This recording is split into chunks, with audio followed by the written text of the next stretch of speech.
வணக்கம். என் பெயர் கனிஷ்கஸ்ரீ. நான் 5ஆம் வகுப்பு படிக்கின்றேன். சுற்றுச்சூழல் பாதுகாப்பு ஒவ்வொருவரின் பொறுப்பு ஆகும். மனிதர்கள் இயற்கையை பாதுகாக்க வேண்டும். ஏனெனில் இயற்கையுடன் இணைந்து வாழ்கிறோம். நமது செயல்கள் புவியின் சூழலை பாதிக்கும் போது அதன் விளைவுகளை நாம் அனுபவிக்க வேண்டியது வருகிறது.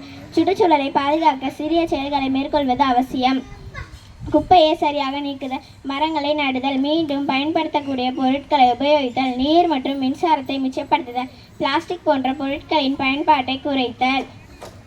சுற்றுச்சூழல் பாதுகாப்பில் ஒவ்வொருவரும் பங்கு கொண்டு பயனிலை மாற்றத்தை கட்டுப்படுத்த உதவ வேண்டும்.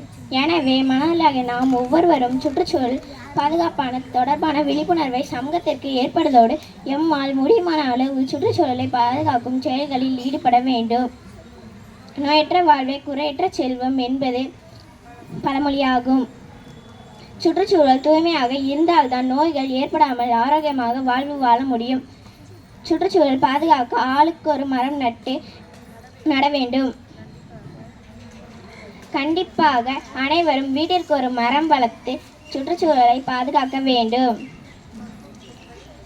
மக்கும் குப்பை மக்காத குப்பைகளை பற்றி விழிப்புணர்வை மக்களுக்கு ஏற்படுத்த வேண்டும்.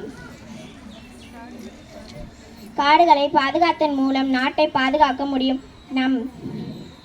நாம் செய்யும் எந்த ஒரு செயலும் மக்களை சுற்றுச்சூழலை பாதுகாக்காமல் செய்ய வேண்டும்.